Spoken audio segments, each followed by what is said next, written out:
بسم اللہ الرحمن الرحیم۔ قصہ اصحاب فیل کا۔ اصحاب فیل کا واقعہ حضرت محمد مصطفیٰ صلی اللہ علیہ وسلم کی ولادت باسعادت سے 50 یا 55 دن قبل ماہ محرم 571 عیسوی میں پیش آیا۔ یہ 525 عیسوی کی بات ہے کہ جب ملک یمن پہ یہودی فرمانروا ذونواس حکمران تھا۔ علامہ ابن کثیر نے اسے مشرک لکھا ہے۔ یہ شخص نصرانیوں سے بڑی نفرت کرتا تھا۔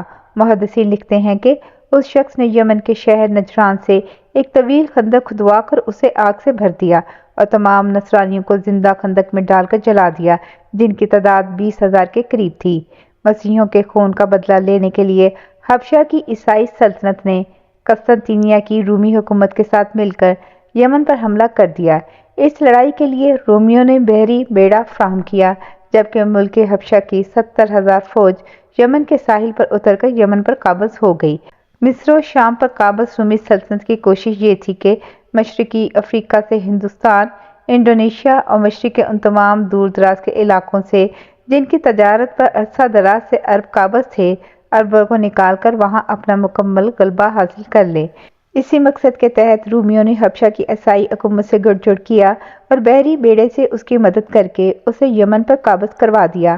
حافظ ابن کثیر لکھتے ہیں کہ یمن پر حملہ 2 کمانداروں کی زیر قیادت کیا گیا تھا، جن میں سے ایک کا نام ابرہہ اور دوسرے کا آریات تھا، لیکن پھر یہ دونوں آپس میں لڑ پڑے۔ مقابلے میں آریات مارا گیا اور ابرہہ ملک پر قابض ہو گیا۔ اس کے بعد اس نے شاہ حبشہ کو اس بات پر راضی کر لیا کہ وہ اسے یمن میں اپنا نائب مقرر کر دے۔ یہ شخص رفتہ رفتہ یمن کا خود مختار بادشاہ بن گیا، مگر اس نے شاہ حبشہ کی برائے نام بالادستی تسلیم کر رکھی تھی اور خود کو مفوض الملک یعنی نائب شاہ لکھتا تھا۔ ابرہہ کو خانہ کعبہ میں ہونے والے حج سے عداوت تھی، چنانچہ اس نے یمن کے شہر سنہ میں سونے، چاندی اور جواہرات سے مرصع ایک عظیم الشان کلیسا بنوایا۔ یہ اس وقت دنیا کی سب سے خوبصورت اور حسین عمارت تھی۔ ابرہہ نے لوگوں کو زبردستی مجبور کیا کہ وہ خانہ کعبہ جانے کی بجائے اس کلیسا میں عبادت کریں۔ عربوں کو جب ابرہہ کی اس ناپاک جسارت کی اطلاع ملی تو ان میں غم و غصے کی لہر دوڑ گئی۔ بنو کنانہ کے ایک شخص نے رات کی تاریکی میں کلیسا کے اندر جا کر اس کی دیواروں اور عبادت کی جگہ پر نجاست مل دی۔ ابرہہ کو جب صبح اس کا علم ہوا تو وہ غصے سے پاگل ہو گیا اور اس نے خانہ کعبہ کو ڈھانے کا فیصلہ کر لیا۔ ابرہہ نے بادشاہ نجاشی سے اجازت مانگی۔ اس نے اپنے خاص اور کوہ پیکر ہاتھی محمود سمیت 8 دیگر طاقتور ترین ہاتھیوں کو ابرہہ کے پاس بھیج دیا۔ مقصد یہ تھا کہ بیت اللہ کے ستونوں میں لوہے کی مضبوط اور طویل زنجیریں باندھ کر ان زنجیروں کو ہاتھیوں کے گلے میں باندھ دیں اور انہیں ہنکاویں تو سارا بیت اللہ فوراً زمین پر آ رہے گا۔ ابرہہ 60,000 فوج کے ایک بہت بڑے لشکر کے ساتھ بیت اللہ شریف کی جانب روانہ ہوا۔ فوجی لشکر کے آگے 9 یا 12 قوی ہیکل ہاتھیوں کا ریوڑ تھا، جس پر ماہر تیر انداز سوار تھے۔ درمیان میں شاہ نجاشی کے خاص ہاتھی محمود پر ابرہہ غرور و تکبر سے سرشار ریشم و کمخاب کے قدوں پر براجمان اللہ کے گھر کو ڈھانے کے لیے نکلا۔ اہل عرب نے ایک جنگجو ذوالفر کی قیادت میں ابرہہ کے خلاف مزاحمت کی، لیکن اللہ تعالیٰ نے اپنے گھر کی خود حفاظت فرما کر رہتی دنیا تک کے لیے باطل قوتوں کو پیغام دینا تھا۔ چنانچہ اہل عرب ناکام ہوئے اور ذوالفر کو قید کر لیا گیا۔ راستے میں قبیلہ خشم کے مقام پر قبیلے کا سردار نفیل بن حبیب اپنے قبیلے کو لے کر مقابلے پر آیا، مگر وہ بھی شکست کھا کر گرفتار ہو گیا۔ کفار کا یہ ٹڈی دل طائف کے قریب پہنچا تو طائف کے رہائشی قبیلے ثقیف کے لوگوں نے اس فوج سے مقابلہ نہ کرنے کا فیصلہ کیا۔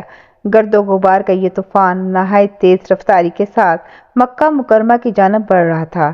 بیت اللہ شریف سے 8 کلومیٹر دور مزدلفہ اور منی کے درمیان وادی محصر پہنچ کر ابرہہ نے پڑاؤ ڈالنے کا اعلان کر دیا۔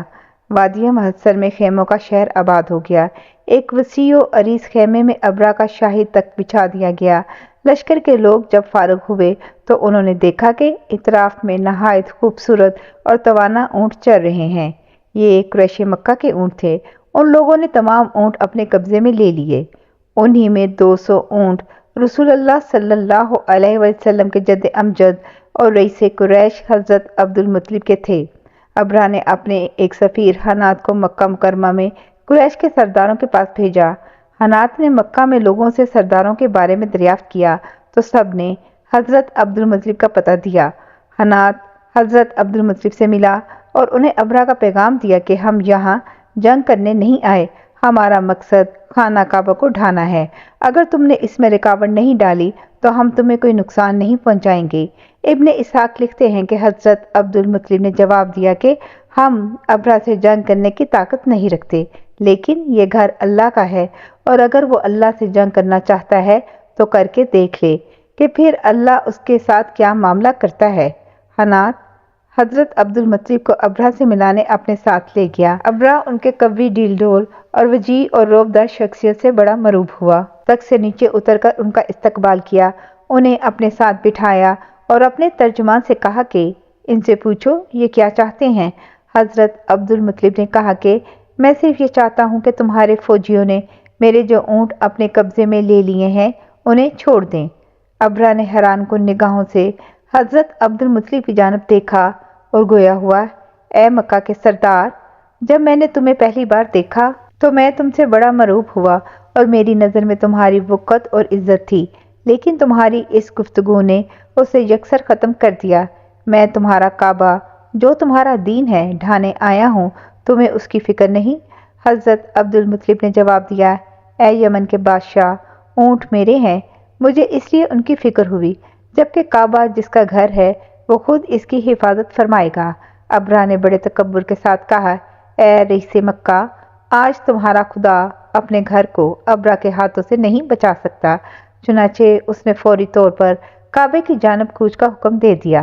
حضرت عبد المطلب اس کے خیمے سے نکل کر فوری طور پر خانہ کعبہ تشریف لائے جہاں سب قبیلوں کے سردار جمع تھے۔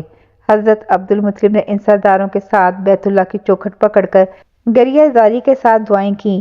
مشرکین کا یہ معمول تھا کہ ہر مصیبت کے وقت وہ بیت اللہ میں رکھے 360 بتوں کو بھول کر حضرت ابراہیم علیہ السلام کے اللہ ہی کو پکارتے اور اسی سے مانگتے تھے، اور پھر مہربان رب ان کی دعائیں قبول فرماتا اور ان کی حاجات پوری فرما دیتا۔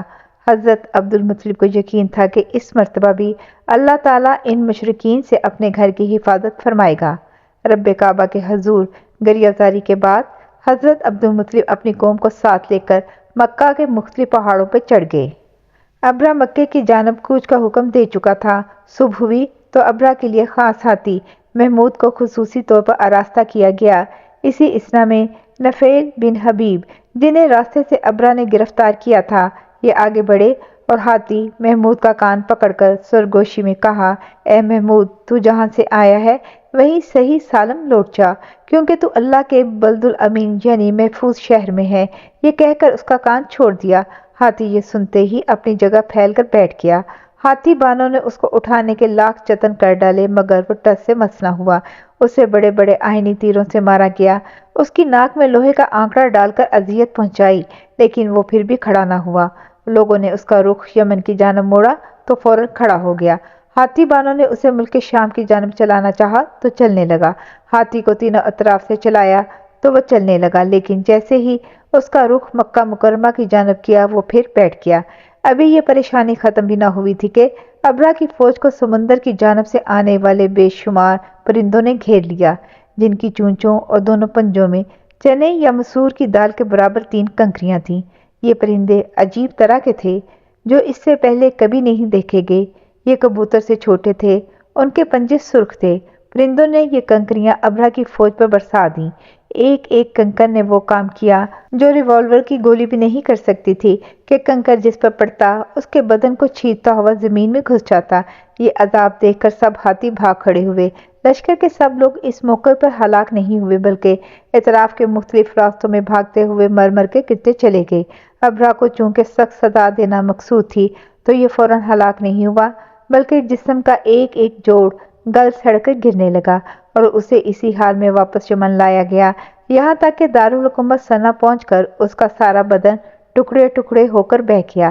ابرا کے ہاتھی محمود کے ساتھ 2 ہاتھی بان وہیں مکہ مکرمہ میں رہ گئے، مگر اس طرح کے دونوں اندھے اور اپاہج تھے۔ محمد بن اسحاق نے حضرت عائشہ سے روایت کی ہے کہ انہوں نے فرمایا کہ میں نے دونوں کو اس حالت میں دیکھا ہے کہ وہ اندھے اور اپاہج تھے۔